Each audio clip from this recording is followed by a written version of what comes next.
Student, তোমরা যারা ক্যালকাটা ইউনিভার্সিটির আন্ডারে সেকেন্ড সেমিস্টারের ছাত্রছাত্রী আছো এবং তোমাদের এডুকেশন সাবজেক্টটা এমডিসি কোর্সে বা মাইনর সাবজেক্ট হিসাবে আছে, তোমাদের জন্য আজকে ক্লাসটা খুবই গুরুত্বপূর্ণ। আজকে ক্লাসে তোমাদের 100% কমনযোগ্য সাজেশন নিয়ে আলোচনা করব।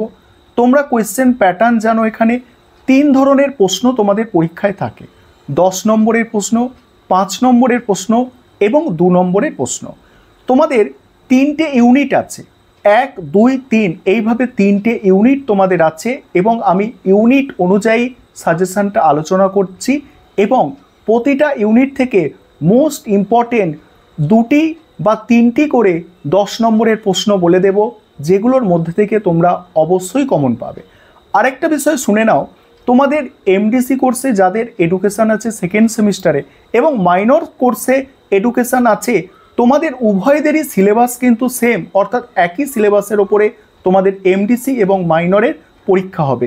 তাই তোমাদের সাজেশান কিন্তু সেম, অর্থাৎ এই সাজেশানটাই তোমাদের ফলো করতে হবে। আমি স্ক্রিন রেকর্ডের মাধ্যমে সম্পূর্ণ সাজেশানটা আলোচনা করছি, তোমরা দেখো। আরেকটা বিষয়, তোমরা যারা ইংলিশ ভার্সনের স্টুডেন্ট আছো, তোমরাও আজকে ক্লাসটা দেখো, কারণ সাজেশানটা তোমাদের আমি ইংলিশেও আলোচনা করে দেবো, অর্থাৎ ইংলিশেও তোমরা পেয়ে যাবে। চলো আমি স্ক্রিন রেকর্ডের মাধ্যমে সাজেশানটা আলোচনা করছি, দেখে নাও। এবারে তোমরা প্রশ্নের উত্তরগুলো দেখে নাও। প্রথম প্রশ্ন আছে, রাজনৈতিক ব্যবস্থায় নাগরিকতার গুরুত্ব। অ্যান্সারটা বুঝবে। রাজনৈতিক ব্যবস্থায় নাগরিকতা একটি অপরিহার্য ভিত্তি হিসাবে কাজ করে, যা ব্যক্তি ও রাষ্ট্রের মধ্যে সম্পর্ককে সুসংগত করে। এটি কেবল কোনো রাষ্ট্রের সদস্য পদ নয়, বরং একগুচ্ছ অধিকার, কর্তব্য এবং রাজনৈতিক প্রক্রিয়ায় অংশগ্রহণের সুযোগকে নির্দেশ করে। একটি কার্যকর রাজনৈতিক ব্যবস্থার জন্য নাগরিকতা অত্যন্ত গুরুত্বপূর্ণ, কারণ এটি নাগরিকদের মধ্যে দায়বদ্ধতা জন্ম দেয় এবং তাদের রাজনীতিতে সক্রিয়ভাবে অংশগ্রহণ করতে উৎসাহিত করে। নাগরিকরা ভোটাধিকার প্রয়োগ করে, নির্বাচিত প্রতিনিধিদের মাধ্যমে তাদের মতামত প্রকাশ করে এবং সরকারি নীতি নির্ধারণে পরোক্ষভাবে প্রভাব ফেলে। এটি রাজনৈতিক ব্যবস্থায় বৈধতা এবং স্থিতিশীলতা নিশ্চিত করে।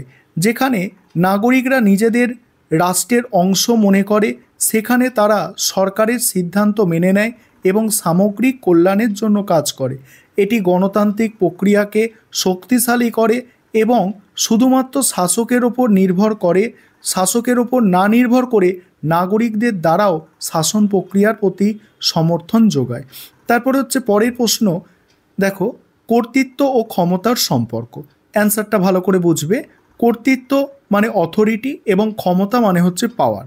রাষ্ট্রবিজ্ঞান ও সমাজবিজ্ঞানে দুটি মৌলিক ধারণা যা নিবিড়ভাবে সম্পর্কযুক্ত হলেও এদের মধ্যে স্পষ্ট পার্থক্য রয়েছে। ক্ষমতা হলো অন্যদের ইচ্ছার বিরুদ্ধে কোনো কাজ করিয়ে নেওয়া, তাদের আচরণকে প্রভাবিত করার সামগ্রিক সক্ষমতা।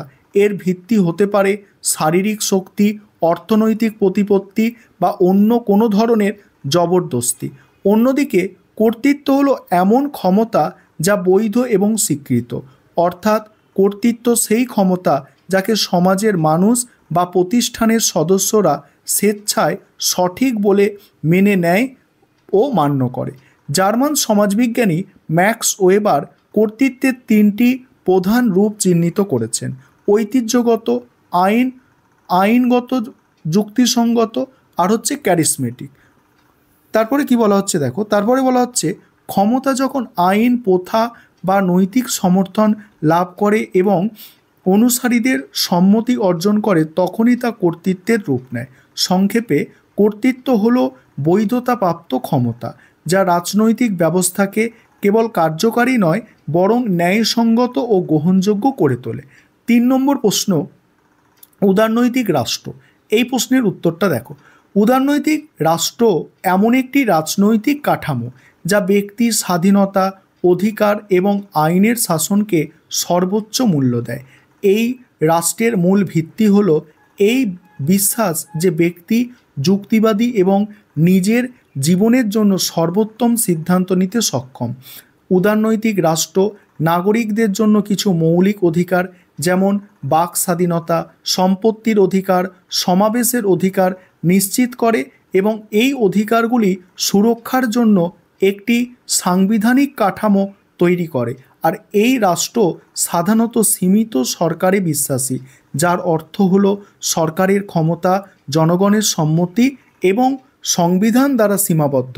রাষ্ট্রের ভূমিকা হলো আইন শৃঙ্খলা বজায় রাখা, চুক্তি বলবৎ করা এবং বাইরের আক্রমণ থেকে দেশকে রক্ষা করা, যাতে ব্যক্তিরা অবাধে তাদের লক্ষ্য অনুসরণ করতে পারে।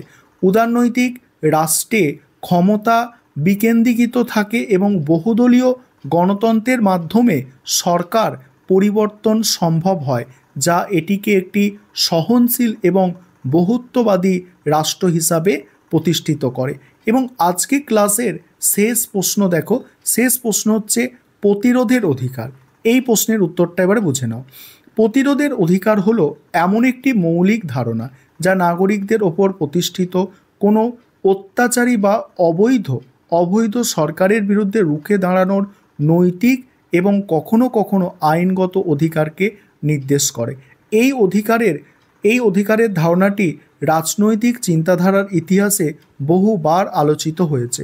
বিশেষত জন লকের মতো উদারনৈতিক চিন্তাবিদদের লেখায় লকের মতে যদি সরকার জনগণের প্রাকৃতিক অধিকার যেমন জীবন, স্বাধীনতা ও সম্পত্তির অধিকার রক্ষায় ব্যর্থ হয় বা নিজে সেই অধিকারগুলি লঙ্ঘন করে, তবে জনগণের সেই সরকারকে প্রতিস্থাপন বা উৎখাত করার অধিকার জন্মায়। এই অধিকারটি মূলত স্বৈরাচারী শাসনের বিরুদ্ধে জনগণের শেষ রক্ষাকবচ হিসাবে কাজ করে।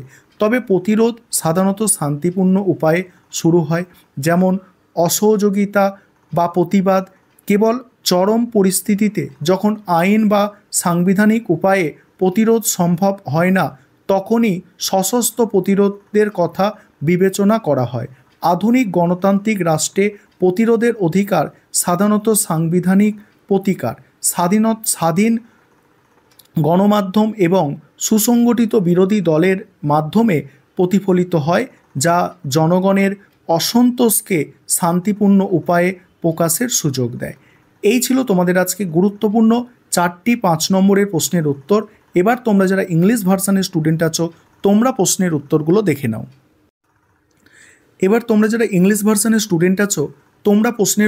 দেখে নাও। আমি স্ক্রল করে যাচ্ছি, তোমরা সম্পূর্ণ প্রশ্নের উত্তরগুলো দেখে নাও। 4টে প্রশ্নের অ্যান্সার তোমরাও দেখে নাও। আমি স্ক্রল করে যাচ্ছি, দেখো। আর আমাদের বেঙ্গলি ভার্সানে ক্লাস হয়, তবে নোটস যখন গ্রুপে দেওয়া হয় তখন দুটো ভাষাতেই দেওয়া হয়। তাই তোমরা যারা ইংলিশ ভার্সানের স্টুডেন্ট আছো, তোমরাও চাইলে এইভাবে অ্যাডমিশন নিতে পারো।